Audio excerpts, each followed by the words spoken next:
Hey, you guys, good morning. How have you been? I never got the opportunity to tell you my experience when I went to the Grand Canyon. I kept saying, I'm going to come back and tell you guys. But what I wanted to say is I was out there for a few days, about 3 days. I was supposed to be out there for 4 days. I cut it short. I didn't get no foolery, no plan. You know how out here we get the plan, which with anything that you do, like if you book reservations, you know something's going to be wrong. Everything went smooth, right? The people was very nice. I didn't get no nastiness. I even went to the front lobby of the hotel I was staying in, and I asked them, can I cancel? They're like, sure, no problem. Usually people are like, no, we can't. Try to give you a hassle. Because as soon as I got back here, you guys, all reality hit of the unbelievable situations that we have to encounter. But long story short, I just wanted to tell you guys that I don't know if because I wasn't there long enough to experience the tactics of gang stalking, but I do want you guys to research the Grand Canyon. It's a very spiritual place.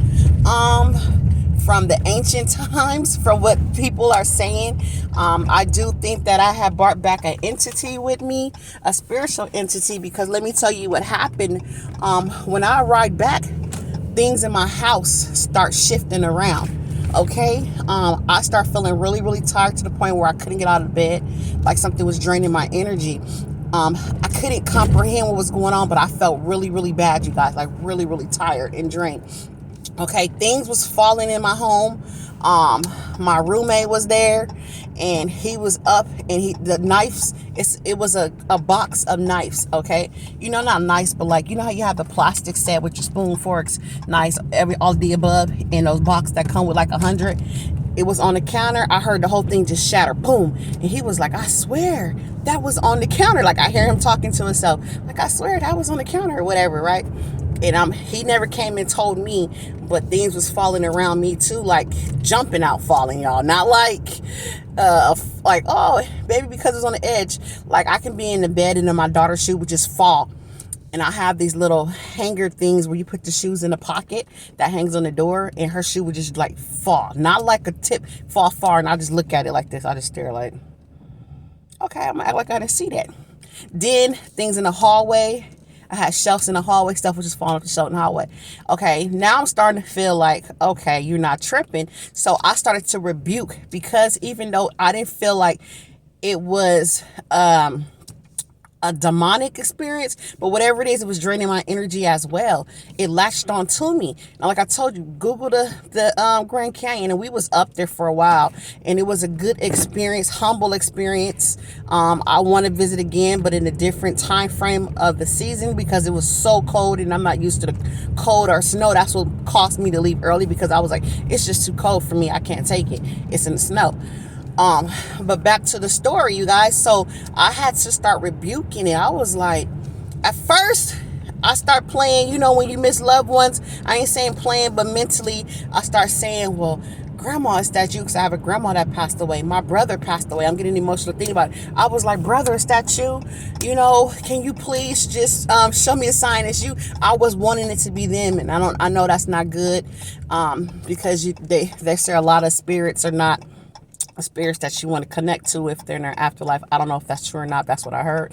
But long story short, there's something just said, no, I'll just rebuke it. So I had to start rebuking it, because it was getting more comfortable. It started happening, and I had to just ignore it. And I didn't want my kids to see stuff or to find out that was happening. I never talked to the other adult that was in my home. I just left it alone. Like, so we don't, because all the stuff that I go through with this targeting, when you speak about it, people make you crazy for seeing things that they don't understand, or seeing things that they do not see. So I was like, I don't want to add no more to my table of stuff of people in denial can put against me. So I just let it go.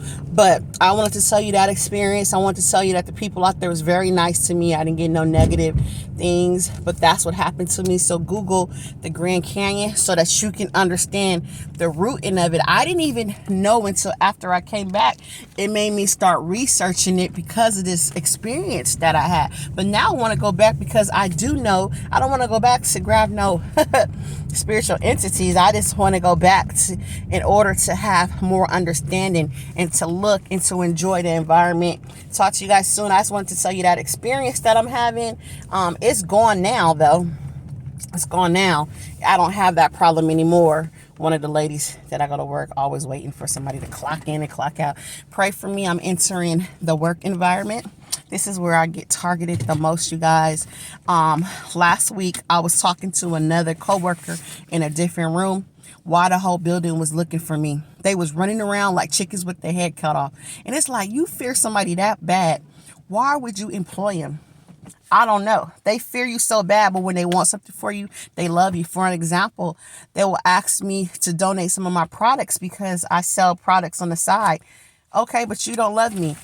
You're afraid of me, but it's okay for me to donate. Or when they have something going on, they're asking me to support. Hey, you want to buy this from me? Stop letting people use you for their convenience.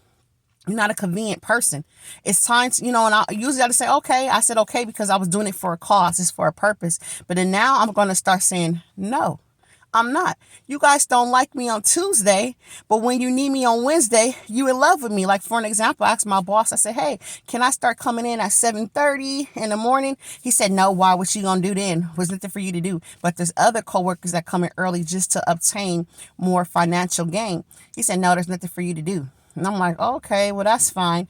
And then all of a sudden he needed me because people was missing. He's like, can you come in at 7? I did it because I'm like, forgive them, Father, for they don't know what they do. They're being mean to the wrong person. But I promise you, my God don't play about me. Right? Talk to you guys soon.